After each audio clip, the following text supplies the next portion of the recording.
Muito bem, pessoal. Agora nesse vídeo eu quero falar com vocês sobre entendendo o diagnóstico em saúde mental.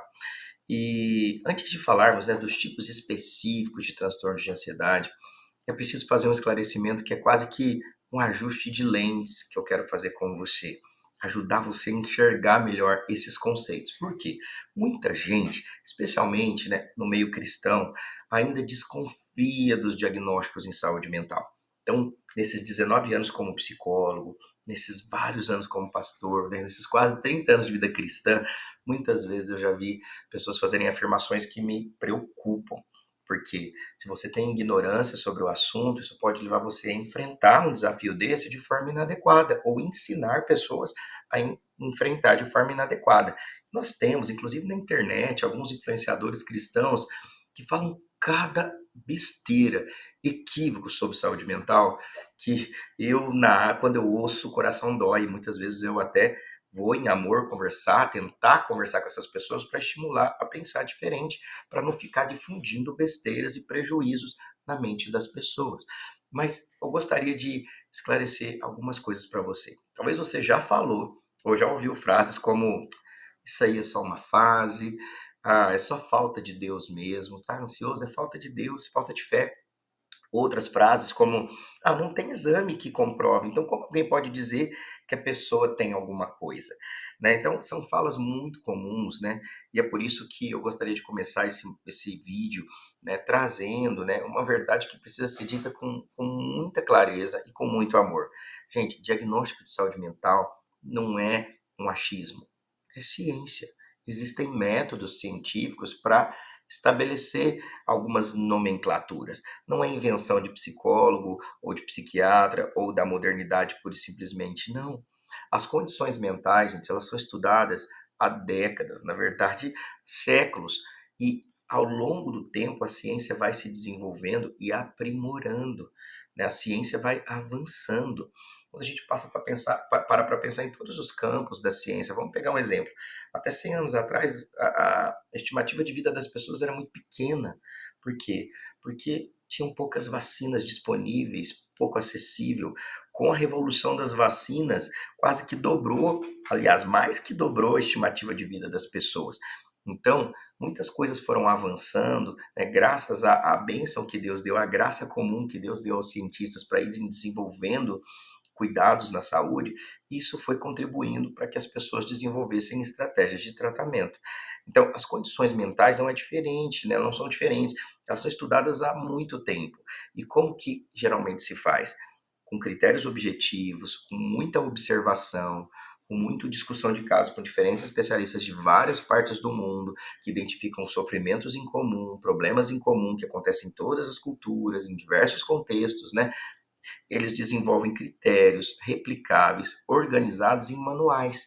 Né? No caso da saúde mental, a gente tem o DSM-5, né, e a CID-11. DSM-5 usado na psicologia e na psiquiatria, e a CID-11 pela Organização Mundial da Saúde. São apenas grupos de estudiosos que desenvolveram alguns códigos, nomenclaturas para enquadrar alguns conjuntos de sintomas e desenvolver pesquisas e tratamento para esses problemas.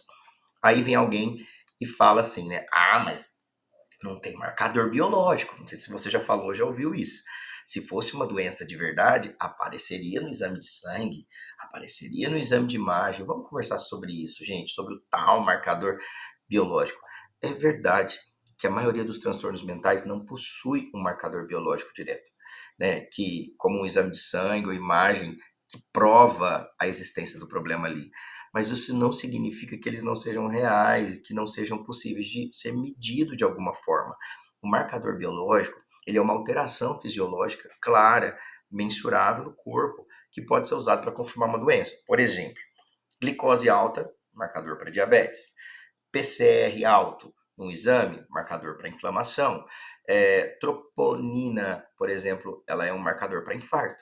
Então, a gente precisa entender isso, né?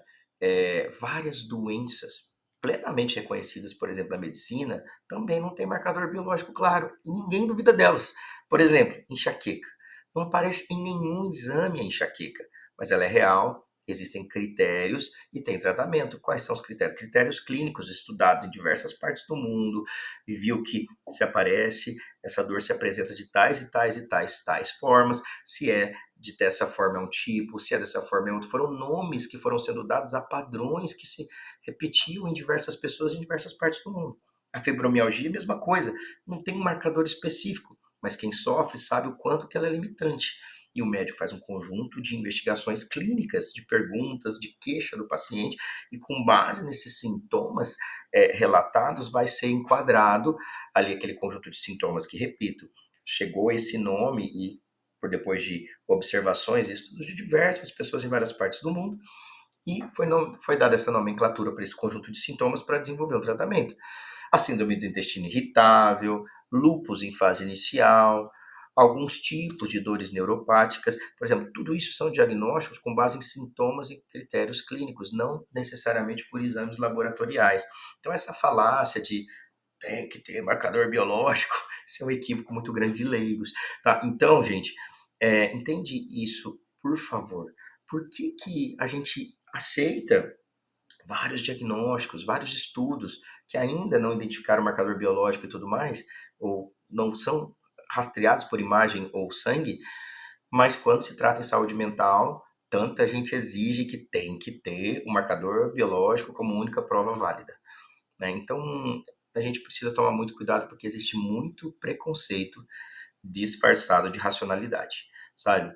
A ausência de um exame definitivo não invalida o diagnóstico, especialmente quando existem critérios objetivos, estudos de longo prazo, existe prevalência estatística. Saber que tudo isso no campo da saúde mental existe? Respostas terapêuticas que são replicáveis, tudo isso é estudado, não é da cabeça das pessoas que surgem. É pouco do nada tentar. Não, foram estudadas, percebeu-se como algumas pessoas sentiam determinadas questões e foram feitos enquadramentos, não há para rotular ninguém, mas é para trazer um mapa para que a partir dessa avaliação, desse diagnóstico, desse mapa, dá para criar um plano de ação para ajudar as pessoas em seus sofrimentos. Ok? Faz sentido para você? Então é importante dizer isso aqui. Diagnóstico não é rótulo. Ele apenas aponta um caminho para ajudarmos as pessoas que sofrem. Então, os manuais como o DSM-5 e que periodicamente são atualizados diante de novas pesquisas, né, CID-11, o que eles fazem é o quê? Organizar padrões de sofrimento emocional e comportamental que acontecem de forma recorrente em diferentes culturas, em diferentes contextos, né? Ou seja, são padrões reconhecíveis, com critérios bem definidos de tempo, de frequência, de intensidade, de prejuízo no funcionamento de vida das pessoas. Então, o objetivo nunca é colocar uma etiqueta, porque cada ser humano é único, mas o objetivo é dizer: você não está sozinho, o que você está vivendo tem um nome, tem estudo e tem um caminho de tratamento. Esse é o objetivo, tá? Então, dar ao sofrimento uma direção de cuidado, tá? Então, por favor, a gente precisa ter essa cautela e essa sabedoria, né? Infelizmente, no ambiente cristão, muitas vezes existe resistência nesse sentido, sabe? Alguns enxergam o diagnóstico como invenções humanas ou confundem sofrimento emocional com falta de espiritualidade, mas a gente precisa se lembrar aqui, gente. Jesus, ele nomeava o sofrimento das pessoas. Cegueira, lepra, febre, possessão, mudez, né? Ele tratava cada pessoa com individualidade, com compaixão. E muitas vezes Jesus reconhecia que havia causas físicas, causas emocionais, causas espirituais, diferente em cada caso. Então, o diagnóstico clínico hoje, ele é apenas uma forma de fazer isso. Olhar para o sofrimento com atenção, buscar nomear se existe um conjunto de sintomas que se enquadra no critério diagnóstico, dar uma direção e oferecer ajuda. Só isso. Então eu quero que você entenda isso e me ajude a ajudar as pessoas a não perpetuar preconceitos, tá? No próximo vídeo a gente vai conhecer em detalhes os principais tipos de transtornos de ansiedade, com explicações simples, mas práticas, para você compreender. Mas agora você já sabe. Diagnosticar é cuidar, não é rotular. E saúde mental também é saúde. Combinado? Você me ajuda? Você compreendeu isso? E você me ajuda a replicar essa informação para que as pessoas não caminhem mais na ignorância e no preconceito, na resistência em cuidar da sua saúde mental, seja né, usando as ferramentas da fé, mas também, se necessário, ferramentas da ciência psicológica ou da medicina. Combinado?